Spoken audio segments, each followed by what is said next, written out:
What is going on, guys? How y'all doing all tonight? This is the Club of the Man 1993, and as promised in my brief SmackDown review from earlier on, the bush head is gone. Yep, I got my haircut. I am no longer a bush head. Well, for now, my hair grows back pretty quickly in these days. So, yeah, smooth, sailing, good hair, looking good at 27. See if I can get anything else going. I don't know. But as promised, I am here live for my preview and predictions for tomorrow night's pay-per-view, WWE Clash of Champions 2020, taking place tomorrow, September 27th, 2020, taking place at the Amway Center, the WWE Thunderdome in Orlando, Florida. We have 9 matches on this card, including the pre-show. So, this whole pay-per-view is nothing but championship matches.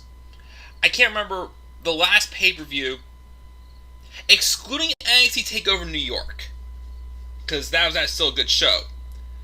The last time a pay-per-view WWE had when all the matches were just championship matches. Because last year's Clash of Champions had one non-title match, which was the no disqualification match with Roman Reigns and Eric Rowan. Was anybody excited for that match at all? So, this show has nothing but championship matches. All 9 titles are on the line. Well, if they do something miraculously for the 24/7 championship, then 10. But then again, that title just doesn't even count in my opinion anymore. To me, I don't like that. Because, again, the biggest problem I've had with the brand split since it came back is there's too many titles. Way too many titles. And to me, it's taken away from a lot of the non-title feuds. Because those aren't getting as recognized. And I get it, this is a show where every championship must be defended. But to me, it's no different than like any other show. I mean, yes, WWE has been neglecting to feature certain championship matches on pay-per-views as well recently. I can respect that in some ways, that they're still trying to give some different things, but a lot of championship feuds, most of them have really lazy storylines in them, on the main roster at least. And that's the case with most of these matches. Some of these matches could be good, but a lot of these matches, it's just repeat city. And I am just thinking, I'm expecting just like a very average show out of this card. We could still get some good matches, especially one match in particular. I still think is going to be potentially awesome. Everything else, I mean, there's one match that's going to be more so like good for the storytelling. It's not going to be a long match, but it's just going to be good for the storytelling pretty much, and just the way that, escalate a character.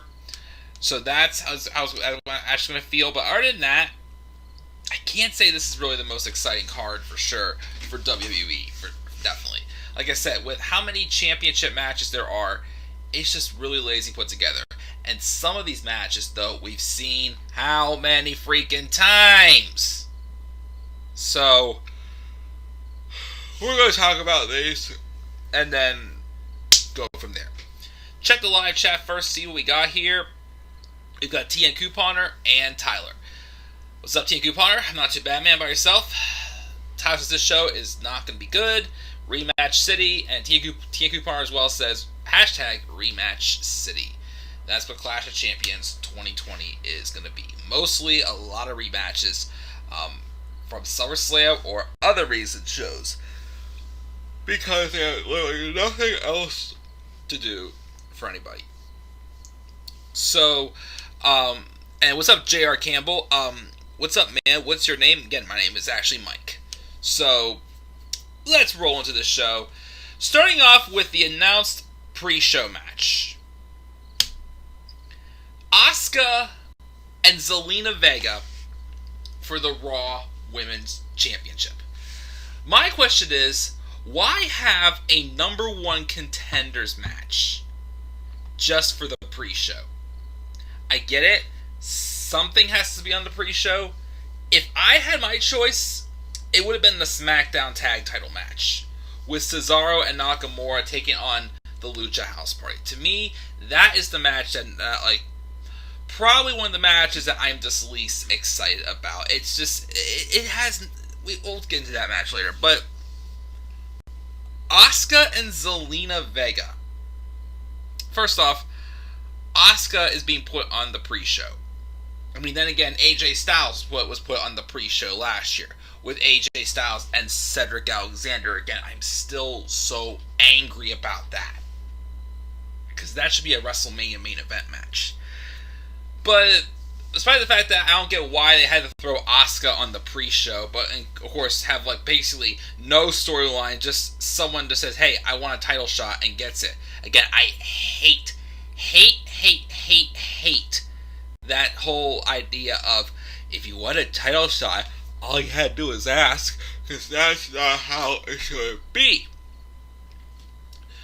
For this match, most of you have already talked about this. Zelina Vega is now all of a sudden off on her own. She has walked away from Andrade, Cien Almas, and Angel Garza. We'll talk about them in a little bit as well. And is focusing on herself. I get that. Good storyline.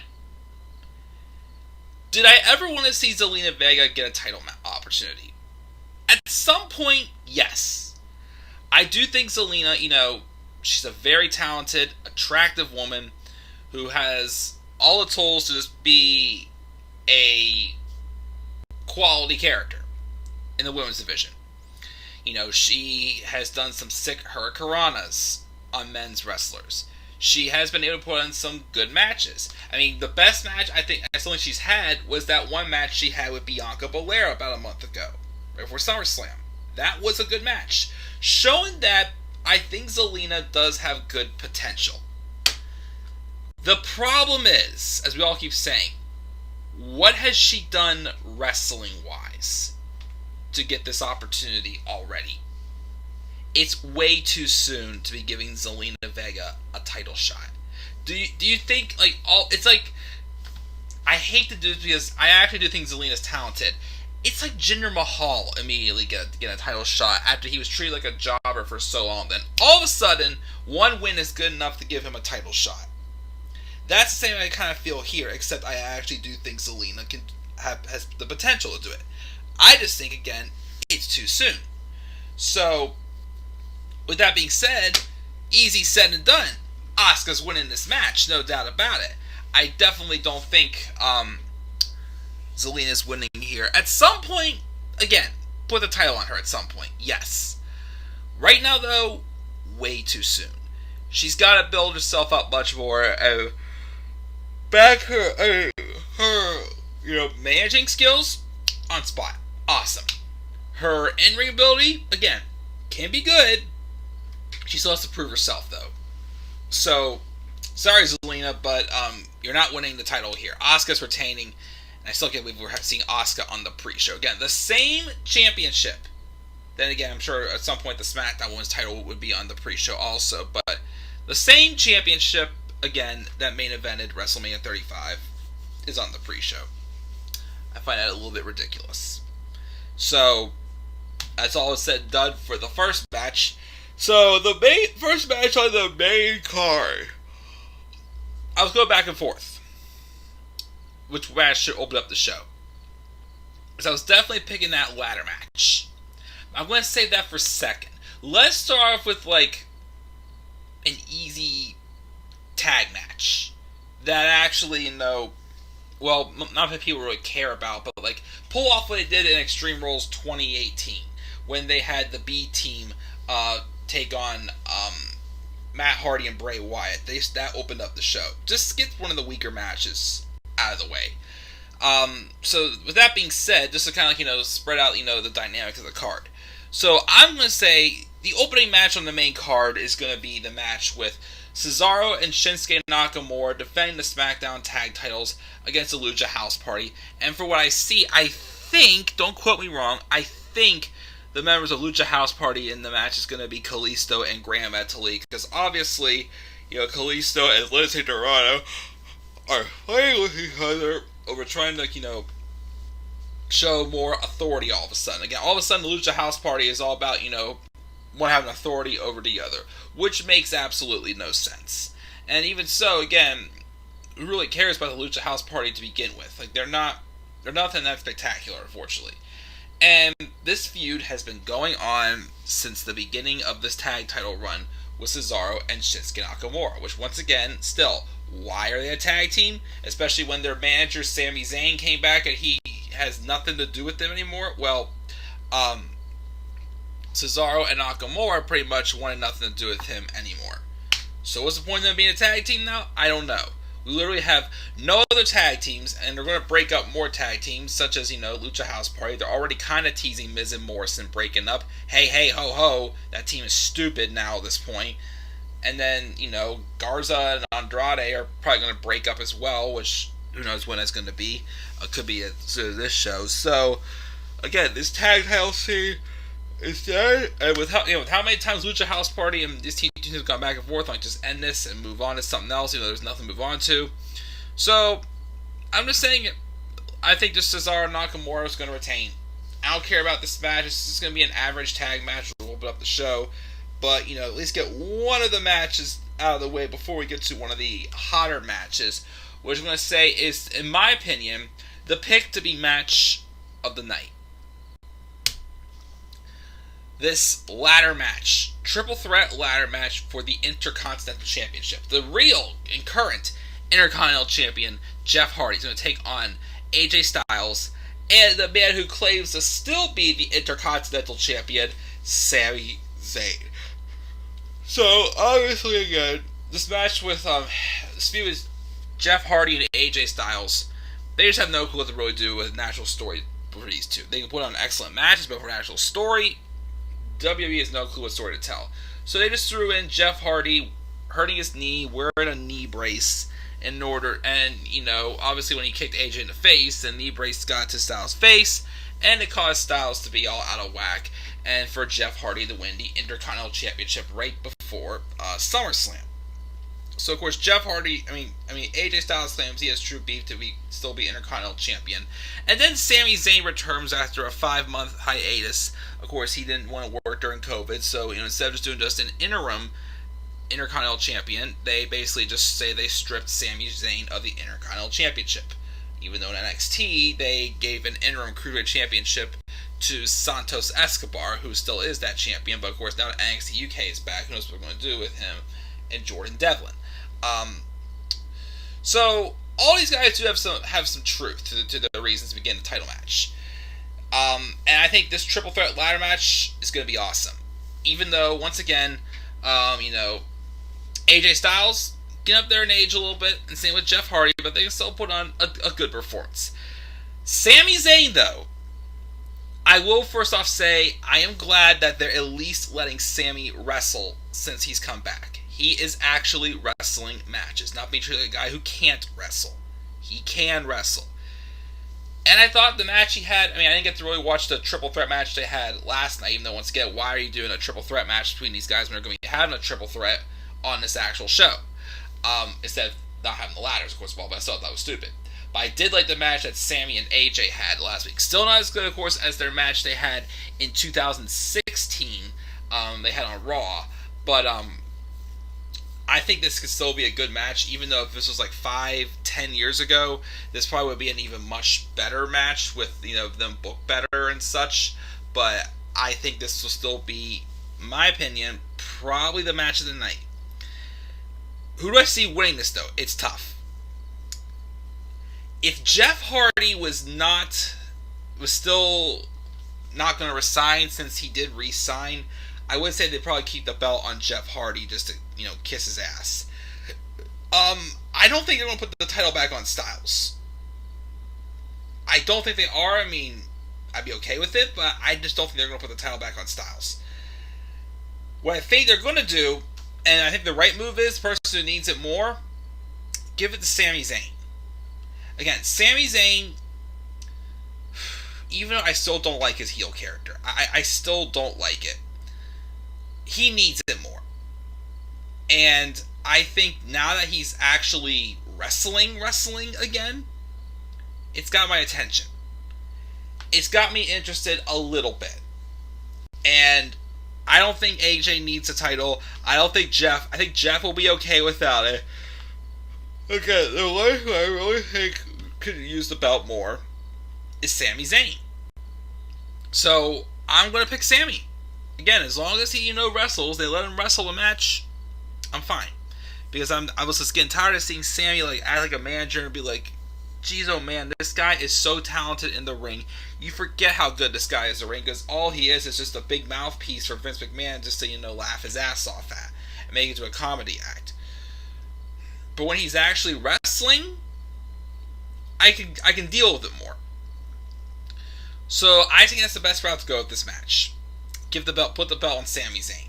Make Sami Zayn the correct, make Sami Zayn officially once again the Intercontinental Champion, because of course Jeff Hardy is the Intercontinental Champion. They technically did strip Sami Zayn of the IC title. So I still think Sami Zayn should win that championship back. And in my pick again to be the match of the night. So Sami Zayn wins the IC title, and it's going to be a good way to heat up the crowd, I think, for sure. So that's my pick for that match. Next match. Let's get into Rematch City to continue that on. Bayley and Nikki Cross. Now, I've heard rumors that they were trying to do Bayley and Naomi at Clash of Champions. Unfortunately, Naomi has had surgery, and who knows how long she's going to be out for, so that's why they scrambled to pick somebody else. You had to pick Nikki Cross again, though. To me, it would make sense to do Bayley and Alexa Bliss. I mean, yes, they've had a history of bad feuds, bad matches, but, Alexa Bliss is, even though I'm still confused by it, not sure what I really think about it, because some weeks I think they're visually doing it correct, some weeks they're visually not doing it, and of course, one moment The Fiend feels like a babyface, he feels like a heel. It's I don't know what direction they're going with this as a heel or a face run. So, honestly, they should have done Bayley and Alexa Bliss. But Nikki Cross won the opportunity again. Again, Nikki's just had already so many opportunities with Bayley. And why should we believe this time it's going to be any different? I mean, to be honest, I thought their match at Extreme Rules was not too bad. But, again, did you really think Nikki was going to win? No. And I still think she's going to win here. Even though it's going to be different this time because you don't have Sasha. No, it's not going to be different, because why? Again, it would be dumb to take the women's title off of Bayley when she's about to enter. Her feud with Sasha Banks is heating up, and it's probably going to lead to a Hell in a Cell match at least next month, and extend on for God knows who much longer. Well, hopefully for over a good series of matches they have. So obviously, Bayley's going to retain here. I don't see her dropping to Nikki Cross. Just a rematch here. We got that match. Another rematch we got. The United States Championship match between Bobby Lashley and Apollo Crews. Now, these guys put on a pretty good match at Payback, where, of course, Bobby won the championship. Some people are saying, though, that they feel that Bobby Lashley shouldn't have had a long match like that because that's out of his character. I can kind of understand that, but I can still give credit that I thought both him and Apollo had a good match at Payback that I definitely enjoyed. My thing though is with Cedric Alexander joined the Hurt Business, and basically just no other room, the direction I see we're going with it. I think the chances of Apollo Crews getting the Hurt Business now are unfortunately dead. Further down the line, maybe they'll pull it off with the trigger, but right now, I'm not believing it anymore. I'm not thinking. I'm feeling like that opportunity has passed. If they didn't choose Cedric again, I still think Apollo needed it more than Cedric. Cedric doing it, fine. I think it's good, but Crews though, I think needed it more. But unfortunately, I still think that time has come and gone. And that's why I'm going to say we're going to have Bobby Lashley retain the United States Championship. And after that, maybe feuding with the likes of Keith Lee or something like that. And maybe have, Lee win the U.S. title off of him. And Keith Lee goes on to have a pretty good U.S. title run until maybe Rumble, whatever. He lost it. And he's one of the favorites, I think, to win the Rumble match. And we'll go from there. So, yeah, I'd say Bobby Lashley defeats Apollo Crews, and that's pretty much Apollo's last shot. And I don't see him joining the Hurt Business at this point. So, with that being said, let's check the live chat really quick before we get to the second half of the main card.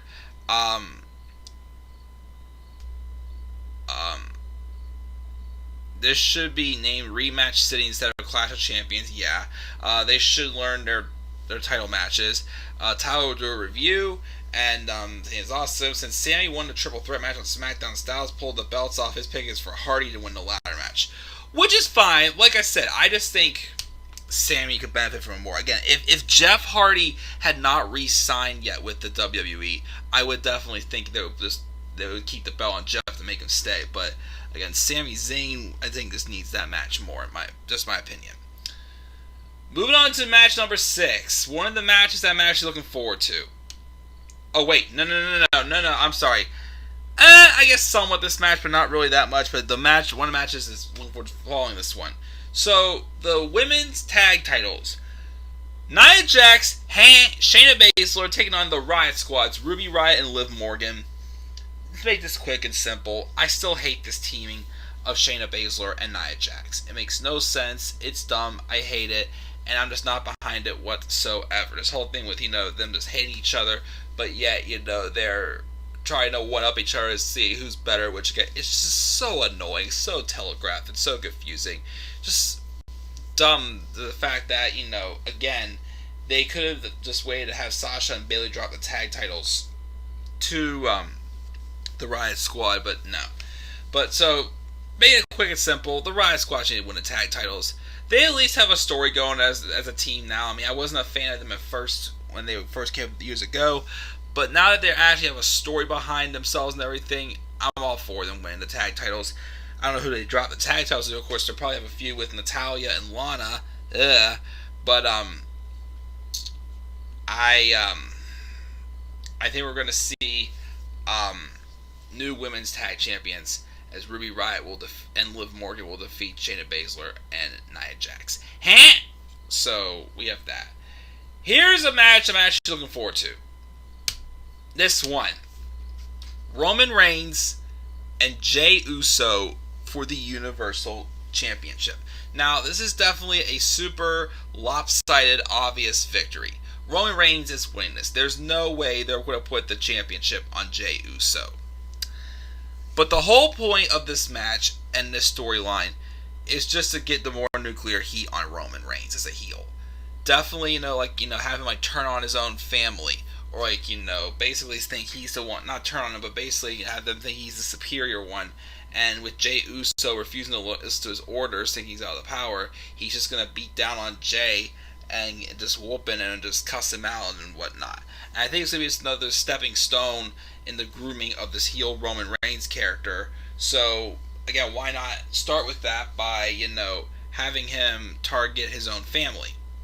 And of course, by family, it means one of his brothers, his cousins, his good friend, Jey Uso. And I think it will work. Again, I just really like what they've done with Roman ever since they turned him heel. As I keep saying, why didn't you just do this in the first place, WWE? We could have been much more further with him by then, but he's killing it. He's doing awesome, and I'm enjoying it. And of course, Jey Uso gotta be like that piece to help, build him up more and whatnot as a heel, make things more personal to get him more heat. I think we've got a winner right here. So yeah, I'm not expecting a big, classic of a match, but definitely, just a way to, put Roman Reigns on another level as a heel. So that's my pick for that match. And then we got another rematch that I don't care about. The Raw Tag Team Championship match. The Street Profits taking on Andrade Cien Almas and Angel Garza. Why on earth these two get a title opportunity when they literally were just fighting a week before they got that title shot, and the fact that they were cool next week just made absolutely no sense. I don't care about this match. If it was last summer, I'd say put the belts on Andrade and Garza. But again, they had them beat each other up. In the next episode, they're fine. Then they beat each other up, they're fine. Just it makes no sense. So if it was last month, I'd say yes, put the titles on Garza and Almas. But now that it's not the case anymore, it's just don't even bother doing it. Just keep the titles on the Street Profits, Who they defend against next, who knows, but I still think probably the Hurt Business at some point is going to win the tag titles off them. And finally, the main event. Match number 9, Randy Orton and Drew McIntyre rematch in an ambulance for the WWE Championship. Of course, the way to win is to incapacitate your opponent until they get inside the ambulance and do not come out. Obviously, they kind of tease this feud again with the whole idea of, the two of them knocking each other's jaws off, and, that was just kind of bland and nothing super duper exciting. I still think these two work very well together. I think this ambulance match can still be brutal. It was a tough call to pick who to win. Because the problem is, and I agree, if they put the title on Orton, they're probably going to have it lead to Edge winning the championship. And again, you don't need to turn this feud into a championship feud.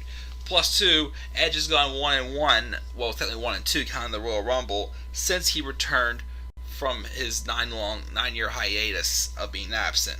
So I don't want to see that, but I still think, outside of that, Orton obviously has been hot enough to, have him win the championship and get a brief run with it. If they want to, eventually have Drew have a moment in front of the fans, that's fine by me. But I think it's going to be a brutal match. I just don't know where to go from there, no matter who wins. But I still think Orton could use the title more. Again, Drew will be fine. At least give him, protect him to give, something for the crowd to pop about for, when they come back. But I'm picking Orton to win this championship match. And with that, guys, that's going to do it. Sorry I kind of rushed through it, but I got tired, and there's not really too much to this show, in my opinion, honestly. I don't know why Lana's still here. It should be a shocking moment if Uso wins. Agree that Roman retains the title. Please don't forget the like button. And WWE could have 2 Hell in a Cell matches for pay-per-view. Bayley and Sasha and Roman versus Uso. I'm still hearing rumors that's the reason why I'm going to pick Randy. I'm still hearing rumors of it being Orton versus Drew inside Hell in a Cell, which should be fine. Drew should feud with Lee after Orton. I don't know, a little too soon, but I'd say maybe do Lashley and Lee for the U.S. title for now. But yeah, guys, that's going to do it for this preview predictions. Again, my picks are Asuka retaining, Cesaro Nakamura retaining, Sami Zayn becoming champion. What was the order of my matches again? Bayley defeating Nikki Cross, Bobby Lashley retains over Apollo Crews, Riot Squad winning women's tag titles, Roman Reigns retains and beats up Jey Uso pretty bad, Street Profits retain the Raw tag titles, and then Orton and McIntyre with theirs as well. Orton wins the title over McIntyre. And I'm going to check out, guys. Again, I'm sorry. I got tired. I'm sleepy. And I have a long day tomorrow. But I will be up here live tomorrow after the show to review Clash of Champions 2020. So once again, guys, what are your thoughts on this show? Please sure leave thoughts down in the comment section below. And slap a like on the video. Subscribe to my channel. And follow me on Twitter at DemandAir123. Till then, guys, I'm tired. I'm checking out. Have a good rest of your night. Peace out, everybody.